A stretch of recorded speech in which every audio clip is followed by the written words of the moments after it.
नमो सिद्धाणं नमो आयर्यानं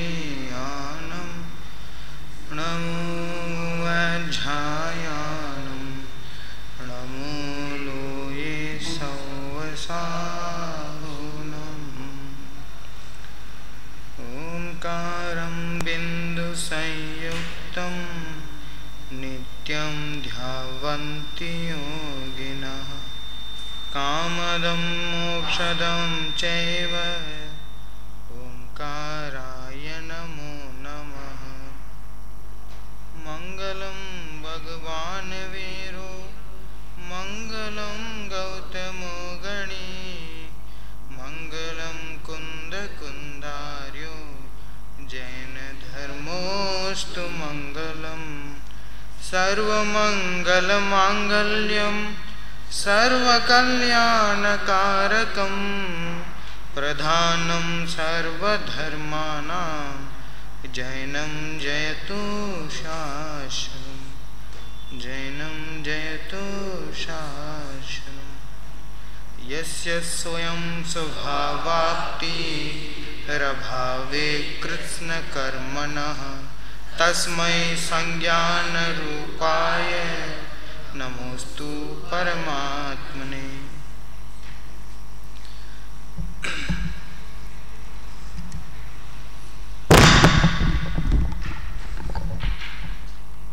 इष्ट उपदेश महाग्रंथ की चर्चा चल रही है।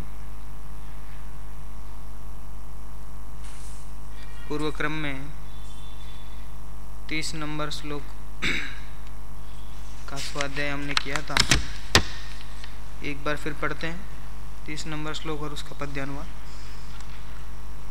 Page number 77। भुक्तोज्जिता मुहुर्मोहान् मया सर्वेऽपि पुद्गला उच्छिष्टेष्विवर्तेष्वद्य मम विज्ञस्य का स्पृहा पुनः पुनः भोगे सभी पुद्गल मोहाधीन क्या चाहूँ उच्छिष्ट को मैं ज्ञानी अक्षीण। मोह से समस्त पुद्गलों को बारंबार मैंने भोगे और छोड़ दिए। उच्छिष्ट वमन जैसे पदार्थों में अब मेरे जैसे भेद ज्ञानी को क्या स्पृहा, क्या चाहना वो, अर्थात मुझे इन भोगों की इच्छा नहीं है।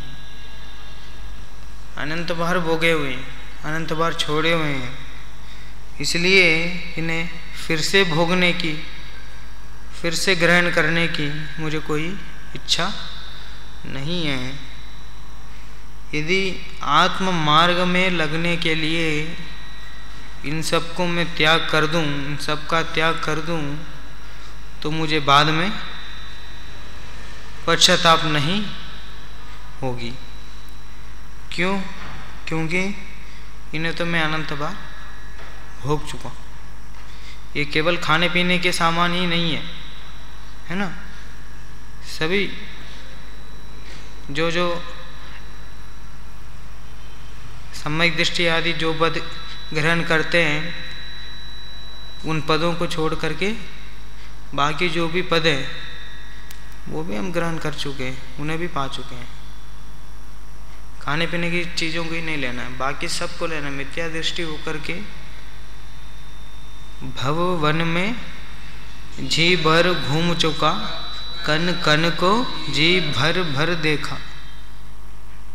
मृग सम मृग तृष्णा के पीछे मुझको न मिली सुख की रेखा। भव वन में, संसार में सब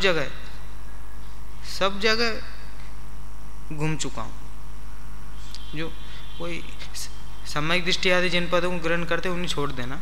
मिथ्या दृष्टि होके जहाँ जहाँ सब जगह जन्म लेके अंतिम ग्रह तक गए ना, छड़ाला में कहा ना, मुनिव्रत धार पार ग्रीव को उपजायो, पे निजे आत्म ज्ञान बिन सुख लेश न पाए। वहाँ भी क्या कहा? वहाँ भी सुख लेश न पाए। क्यों? वहाँ भी आत्मज्ञान नहीं है। और यहाँ क्या कहा? मुझको न मिली सुख की रेखा। क्यों? यहाँ भी आत्मज्ञान नहीं है। इसलिए बार बार भोगे और छोड़े चीज़ों को छोड़ करके हमें आत्मज्ञान को प्राप्त करना है। आत्मज्ञान की प्राप्ति के लिए इन्हें हमें त्यागना है। इस प्रकार की इसमें बताएं। अब 31वां श्लोक की ओर बढ़ते हैं। यहाँ शिष्य कहता है कि आचार्य का संबोधन 3-4 श्लोक द्वारा लगातार संबोधन हो रहा था। अभी शिष्य पुनः प्रश्न कर रहा है। यहाँ शिष्य कहता है कि वे पुद्गल किस प्रकार बंधते हैं, अर्थात जीव द्वारा पुद्गल हमेशा बंध को प्राप्त होते रहते हैं, किस लिए और किस प्रकार से। जीव पुद्गल का जो कर्म बंध हो रहा है, बंध प्रक्रिया जो हो रही है, वो किस प्रकार बंधते हैं। जीव द्वारा पुद्गल हमेशा बंध को प्राप्त होते रहते हैं, किस लिए और किस प्रकार। 2 प्रश्न, किस लिए और किस प्रकार। गुरु कहते हैं कर्म कर्म हितावंदी जीवो जीव हितस्पृह स्वस्व प्रभाव भूयस्त्वे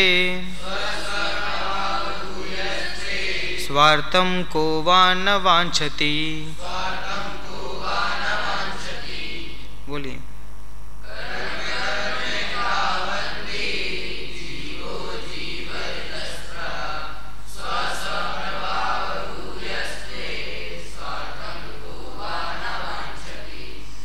जीव जीव का हित करें, कर्म कर्म की वृद्धि, निज बल सत्ता सब चहे, को न चहे निज रिद्धि। कर्म कर्म हिताबंदी, कर्म कर्म का हित चाहता है। जीव है जीव हित स्पृह, जीव जीव का हित चाहता है। कर्म अपने स्वयं का हित चाहता है और जीव अपने स्वयं का हित चाहता है। स्व स्व प्रभाव भूयस्वे, अपना अपना प्रभाव बढ़ने पर कह वा कौन स्वार्थम, अपना स्वार्थ न वांछति, कौन अपना स्वार्थ नहीं चाहेगा। अपना अपना प्रभाव बढ़े, अपने सत्ता का प्रभाव बढ़े, तो ऐसा कौन नहीं चाहे कि मेरे सत्ता का प्रभाव नहीं बढ़े, मेरी प्रशंसा हो, मेरा अधिकार क्षेत्र बढ़े, ऐसा कौन नहीं चाहेगा। सब चाहते हैं, है ना। वैसे ही कर्म भी अपना हित चाहता है और जीव भी अपना हित चाहता है। देखिए अन्वयार्थ, कर्म कर्म का हित चाहता है, जीव जीव का हित चाहता है। अपना अपना प्रभाव बढ़ने पर कौन अपना स्वार्थ नहीं चाहेगा। ठीक है। किसी समय जीव बलवान होता है तो किसी समय कर्म बलवान होता है। इस प्रकार जीव और कर्म का पहले से माने अनादि से विरोध अर्थात वैर चला आया है। किसी समय कर्म बलवान होता है, किसी समय जीव बलवान होता। माने क्या भाई, किसी समय ऐसा कर्म का उदय आ गया और कर्म का उदय ऐसा आया कि अपने आप को हम रोक नहीं पाए गलत काम करने से, है ना। कर्म का उदय आया और हम भी मजे मजे में गलत काम कर लिए, तो कर्म बंध गया, है ना। तो यहाँ क्या हो गया, यहाँ कर्म बलवान हो गया। कर्म बलवान क्यों आ गया? कर्म का उदय आया और आपने मजे से स्वीकार कर लिया और आपको नया कर्म भी बंध गया। ये यहाँ कर्म बलवान हो गया। जीव बलवान कैसा होता है? कर्म का उदय आया तब भी आपने संयम नहीं खोया, कर्म के उदय आने पर भी आपने संयम नहीं खोया और कर्म उदय को सहते रहे, माने उसकी तरफ ध्यान नहीं दिए, तो जीव बलवान होगा, तब नया कर्म का बंध नहीं हुआ, है ना। क्या वो कोई नींद आती ना कभी प्रवचन में बैठे बैठे, तब क्या करते हैं? तब तो आराम से सो जाते हैं। अब कोई दूसरी जगह कहीं मूवी देख रहा हूँ, वो मैच देख रहा हूँ, तब नींद आए तो तब तो सीधा बैठते सब नींद नहीं आए ऐसा करके। वो ये क्या है? वो वहाँ तो कर्म का उदय आया, वहाँ आपने स्वीकार नहीं किया, यहाँ कर्म का उदय आया तो आपने स्वीकार कर लिया, तो वहाँ तो आप बलवान हो गए और यहाँ बलवान नहीं हुए। ये वो शक्ति तो है आप में, है ना। कर्म उदय पे सहज रहना, संयमित रहना, ये शक्ति तो है, वो जानबूझ के नहीं रहते। रुचि जिस तरफ है उसी तरफ काम करती। उसी वैसे ही किसी समय कर्म बलवान होता है, किसी समय जीव बलवान होता है। ये अनादि से चला आ रहा है। जिस समय जीव बलवान होता है उस समय कर्मबंध कम होता है, और जिस समय कर्म बलवान होता है उस समय कर्मबंध अधिक होता है। इस प्रकार अनादि संसार बढ़ता ही जाता है। इस कथन अनुसार पूर्व उपार्जित बलवान कर्म द्रव्य कर्म, पूर्व उपार्जित पहले में जो कर्म आपने बांधे वो कर्म द्रव्य कर्म, ज्ञानावरण जो 8 कर्म है ना, जो कर्म आपने पहले बांधे वो कर्म का अर्थात अपना ही हित करता है। अर्थात जीव में औदयकादि भावों को उत्पन्न करके नए नए द्रव्य कर्मों का ग्रहण करके अपने संतान को प्रवाह को पुष्ट करता है, चालू रखता है, ऐसा अर्थ है। जो कर्म आपने पहले बांधे, ज्ञानावरणादि 8 कर्मों को आपने पहले बांधे,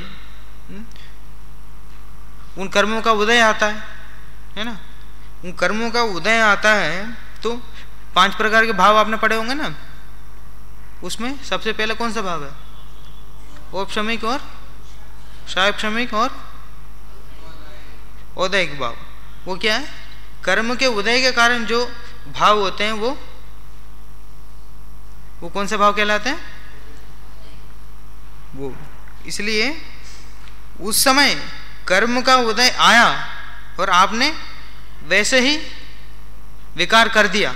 कर्म का उदय, आपको राग परिणाम उत्पन्न हो, ऐसा कर्म का उदय आया और आपने राग परिणाम कर दिए, तो क्या हो गया? नया कर्म का बंध हो गया है। और आपको द्वेष परिणाम हो, ऐसा कर्म का उदय आया और आपने द्वेष परिणाम कर दिया, है ना। विकार रूप परिणामित हो गए। राग करना भी और द्वेष करना भी, दोनों ही विकार रूप है, विकार रूप परिणामित हो गए। वैसा कर्म आपको बंद होगा। कर्मों का बंद होगा तो कर्म बढ़ते ही जाएंगे, संसार बढ़ते ही जाएगा। इसलिए कह रहे हैं कि द्रव्य कर्म का उदय क्या चाहता है? द्रव्य कर्म का उदय आते समय क्या करते हैं हम? विकार रूप परिणामित होते हैं। उस विकार रूप परिणामित होते समय नया कर्म बंधता है। इसलिए पूर्व में उपार्जित जो कर्म है, द्रव्य कर्म, वो क्या चाहते हैं? कि वो अपना संतान, अपना प्रवाह बढ़ते रहे। तो इसलिए कहा कि कर्म का हित चाहता है। शुभ कर्म कमाऊं सुख होगा, अब तक ऐसा माना था। आगे क्या है? शुभ कर्म कमाऊं तो सुख होगा, अब तक ऐसा माना था। ऐसा है ना, पूजन में, किसी पूजन में शुभ कर्म कमाऊं तो सुख होगा, अब तक ऐसा माना था। पाप पुण्य में ऐसा कुछ है, आगे भूल रहा हूं मैं। नहीं वो नहीं, वो शुभ कर्म कमाऊं तो सुख होगा ऐसा माना था। वो शुभ कर्म से भी शुभ बंध होता है, भले शुभ बंध होता हो, लेकिन कर्म का ही बंध होता है ना। इसलिए केवल पाप को छोड़ने से काम नहीं चलेगा, शुभ से भी बंद होता है, उससे भी बढ़ के आत्म भाव, आत्म परिणाम, आत्मा का अनुभव करना, ऐसा उद्देश्य रहना चाहिए। इसलिए कहा उनने पूर्वोपार्जित जो कर्म है, द्रव्य कर्म, जब उनका उदय आता है तब जीव विकार रूप परिणमित होता है। उदय का आदि भावों को उत्पन्न करता है कर्म, तब जीव स्वयं विकार रूप परिणमित होता है। विकार रूप परिणमित होता है तो नवीन नवीन कर्मों का बंध होता है, और नवीन कर्मों के बंध होने के कारण कर्मों की सत्ता का प्रभाव बढ़ता है। इसलिए क्या कहा, कर्म कर्म का हित चाहता है। कर्म कर्म का हित क्यों चाहता है? कर्म कर्म का हित चाहता है, इस बात को कैसे सिद्ध किया इनने?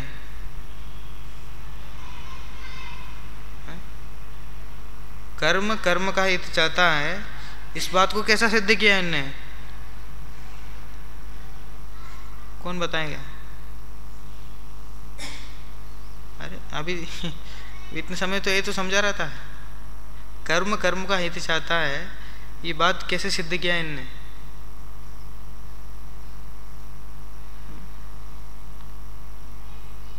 पूर्व में उपार्जित जो द्रव्य कर्म हैं, जो कर्म हम बांध चुके हैं, ऐसे कर्मों का उदय जब आता है तब हम स्वयं विकार रूप परिणमित होते हैं। विकार रूप परिणमित होते हैं तो नए नए कर्मों का बंध होता है, और नए नए कर्मों का बंध होता है तो कर्मों की सत्ता बढ़ती जाती है, उनका प्रभाव बढ़ता जाता है। इससे सिद्ध किया उन्होंने, ये कर्म कर्म का हित चाहता है। चलिए, तथा पुरुषार्थ सिद्धि उपाय में कहा है, जीवकृतम तथा परिणामानस्य, जीवकृत परिणामों का निमित्त मात्र रूप पाकर जीव से भिन्न अन्य पुद्गल स्वयं ही कर्म रूप परिणमते हैं। जीवकृत परिणामों का, जीव द्वारा जो राग द्वेष परिणाम किए जाते हैं, उन परिणामों का निमित्त मात्र रूप पाकर अन्य पुद्गल स्वयं ही कर्म रूप परिणमित होते हैं। नियम से अपने चेतनात्मक परिणामों से स्वयं ही परिणमते जीव को भी यह पुद्गलिक कर्म निमित्त मात्र होता है, निमित्त मात्र होता है ये पुद्गलिक कर्म।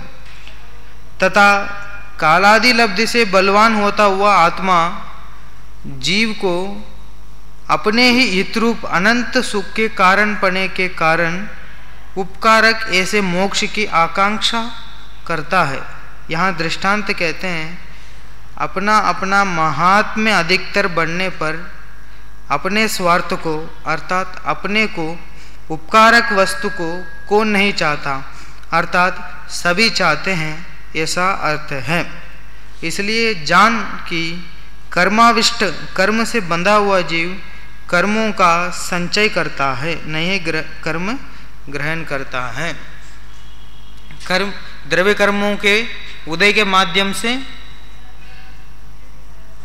जीव विकृत होता है, उससे नए कर्मों का बंध होता है। इस प्रकार कर्म कर्म का हित चाहता है, और कालादि लब्धि आने पर जब आत्मा को स्वयं ये पता चले कि ये परिद्रव्यों में अपनापन जो हो रहा है, ये अपनापन जो कर रहा हूँ, इसी कारण कर्म बंद हो रहा है, इसमें मेरा हित नहीं है, मोक्ष मार्ग में ही मेरा हित है, ऐसा मान करके स्वयं का अनुभव करें तो कर्मों का बंध कम होता जाता है। इसलिए जीव जीव का हित चाहता है। इसलिए उन्होंने कहा कर्म कर्म का हित चाहता है और जीव जीव का हित चाहता है, क्योंकि अपना अपना प्रभाव जिससे बढ़े, है ना। मोक्ष में अनंत सुख आदि मिलते हैं आत्मा को, संसार अवस्था में नहीं मिलता, कर्म बंधने के समय नहीं मिलता, इसलिए अनंत सुख मिलता ना, इसलिए इसका प्रभाव बढ़ता है। इसलिए वो अपना हित चाहता, कर्म बंध नहीं होने देता, अपना आत्मा का अनुभव करते हुए कर्म बंध नहीं होने देता। और कर्म क्या चाहता है? कर्म द्रव्य कर्म के वर्तमान समय का जो उदय है, वो ये चाहता है कि जीव विकृत हूँ और मैं नए नए कर्म बंधता जाऊँ, मेरी सत्ता बढ़ते ही जाए।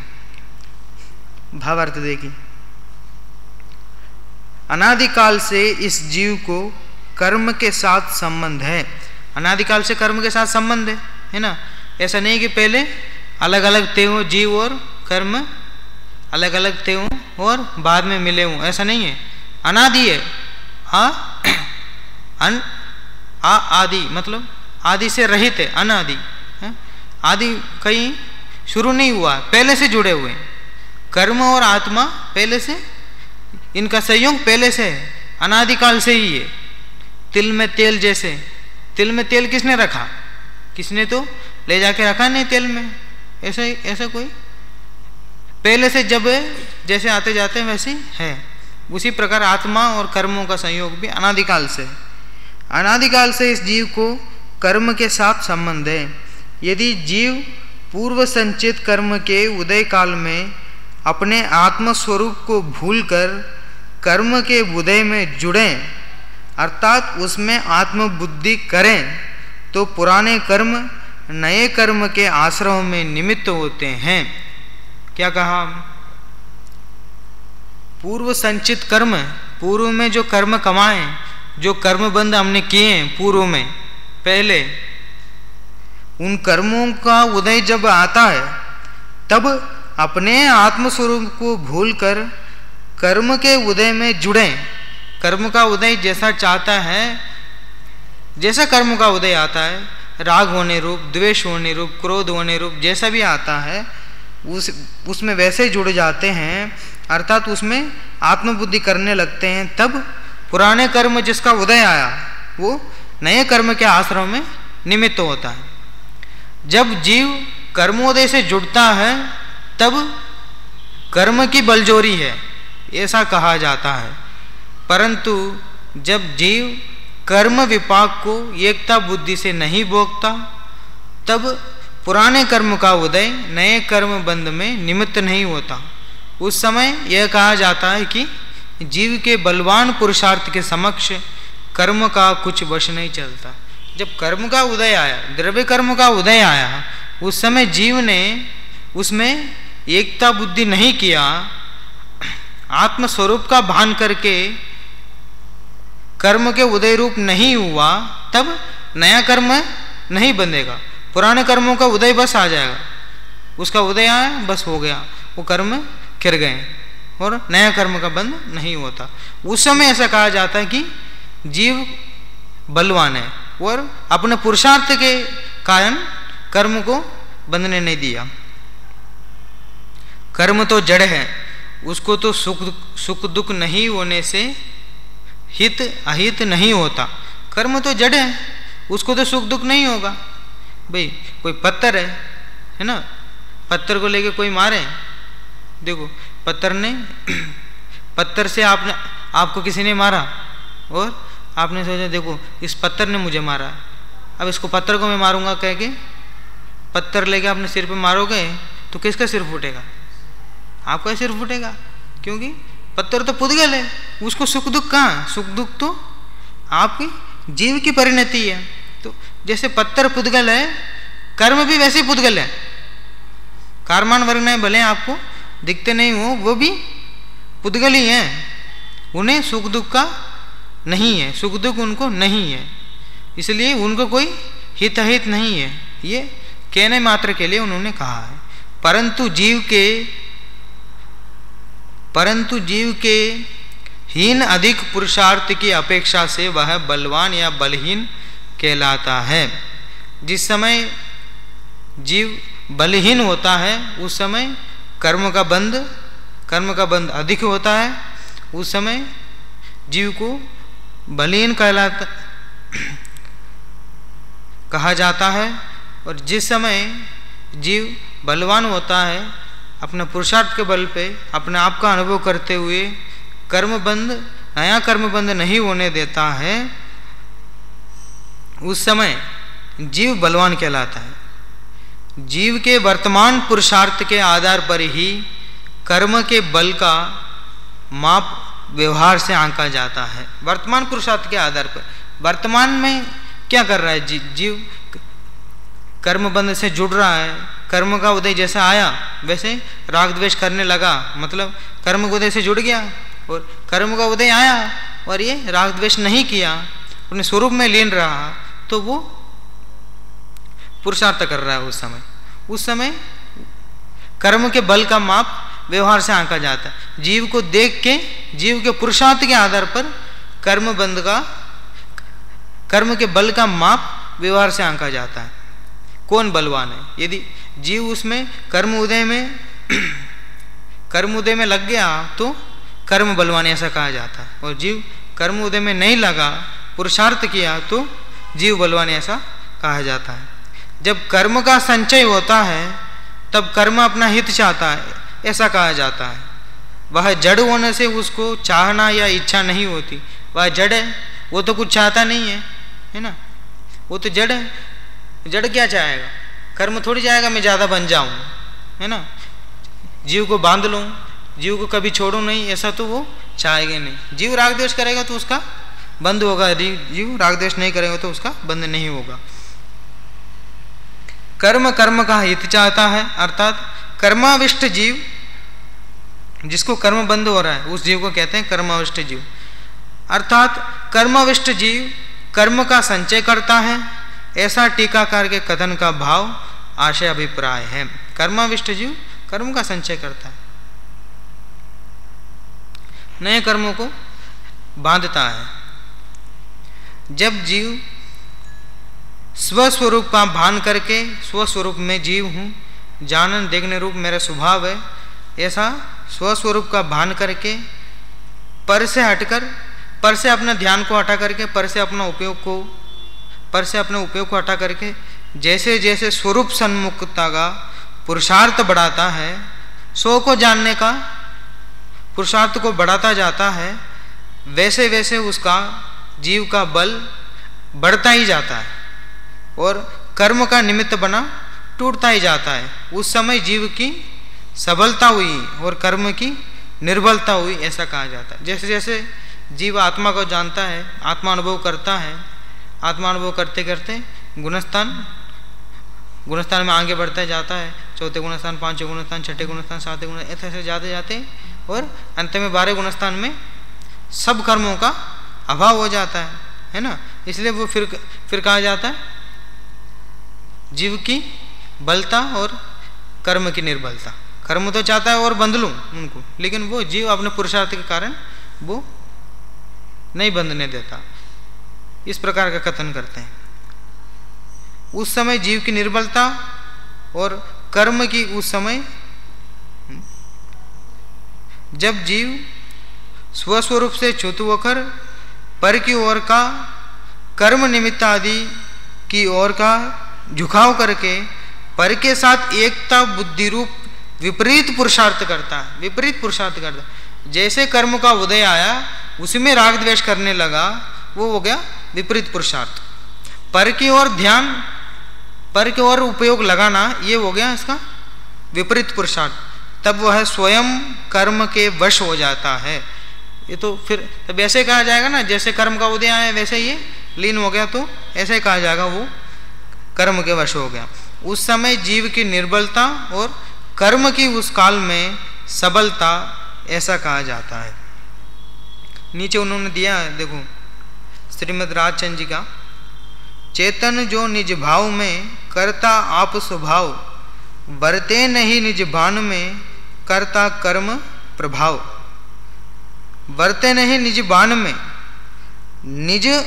निज स्वभाव रूप नहीं वर्ते तो कर्ता कर्म का प्रभाव उसमें पड़ता है। जो निज भाव में हो वो स्वयं का कर्ता बनता है। पर के साथ एकता बुद्धि आदि होने पर जीव को राग द्वेष आदि होते हैं। इन राग द्वेष आदि के निमित्त से स्वयं कर्म बंद होता है। इस प्रकार कर्म की संतति प्रभावित रखने में जीव स्वयं ही अपराधी है। उसमें कर्म का अथवा निमित्तों का कोई दोष नहीं है। कर्म की संतति को प्रभावित रखने में जीव स्वयं अपराधी है, उसमें कर्म का कुछ नहीं है। कर्म का अथवा निमित्तों का कोई दोष नहीं है, निमित्त का कुछ दोष नहीं है। क्योंकि देखो कोई विद्यार्थी है, वो पढ़ाई में पीछे रहता है, पढ़ाई उसको नहीं आती है, थोड़ा सा अज्ञानी है। अब उसको कोई मोबाइल मिल जाए तो फिर क्या करता है, अब सब क्या उसमें क्या फंक्शन है, कौन सा मोबाइल, क्या गेम क्या है, ये सब पूरा छांट के रख देता है अलग से। और दूसरा कोई काम मिले तो दौड़ दौड़ के करता है ना। मतलब दूसरे कामों में दिमाग चलता है और पढ़ाई में दिमाग नहीं चलता, ऐसा कैसा हो सकता है? मतलब दिमाग तो चलता है ना, ये तो सिद्ध होगा इसका दिमाग तो चलता है, ये पढ़ाई में नहीं लगा रहा, ये इसकी गलती है ना। पढ़ाई में नहीं लगा रहा, ये इसकी गलती है। वैसे ही कर्म और कर्म के निमित्तों का कोई दोष नहीं है। कर्म का उदय तो जैसा है वैसा है। कर्म के उदय के ऊपर अपन ऐसा कोई दोष नहीं दे सकेंगे कि ये कहेंगे नहीं अभी तो मेरा कर्म का उदय कम है, मेरे पास वो नहीं है, धन नहीं है, संपत्ति नहीं है, मैं जिनवानी की उपासना कैसे कर सकता हूँ, आत्मानुभव जैसे कार्यों में कैसे लग सकता हूँ, ये तो अभी मुझे धन कमाना है, बहुत कुछ काम करना है, बहुत जीवन के बहुत मज़े देखना है, ऐसा क्या वो ये सब कोई कारण नहीं है। ये तो अपना ही दोष है। अपन आत्मा का अनुभव नहीं करना चाहते हैं, आत्मा मार्ग में नहीं लगना चाहते हैं, तो ये सब बहाने बनाते हैं। वास्तव में तो कोई कर्म का अथवा निमित्त आदि का कुछ दोष वास्तव में नहीं है। जिसे कार्य नहीं करना हो उसके लिए ये सब कहने के होते हैं कि ये सब निमित्त है, वो है, ये ऐसा नहीं। वास्तव में प्रयास करें, अंतर्मन से पुरुषार्थ करें तो कुछ भी असंभव नहीं है। स्वयं अपराधी हैं, स्वयं ही इस प्रकार हम निमित्तों को दोष करके, कर्मों को दोष करके हम पीछे रह जाते हैं। वैसे आत्ममार्ग में लगने के लिए आत्ममार्ग में नहीं लगने के लिए न कर्म कारण है न निमित्त कारण है, हम तो स्वयं ही कारण है, हम स्वयं ही नहीं लगना चाहते। ये है कर्म का सबलपना या निर्बलपना कहना व्यवहार का कथन। व्यवहार से कहा जाता है वो सबल है कि वो निर्बल है।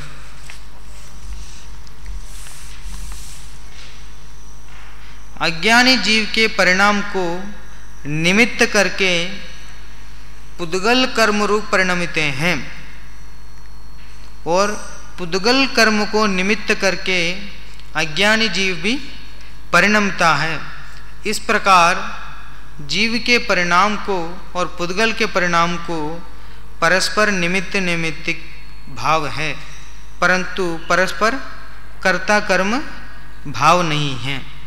देखो क्या कहा, अज्ञानी जीव के परिणाम को निमित्त करके पुद्गल कर्म रूप परिणमित हैं। अज्ञानी जो जीव है, अज्ञानी जो आत्मस्वरूप को नहीं जानता है, ऐसे अज्ञानी जो जीव है उसके परिणाम कैसे होते हैं? जो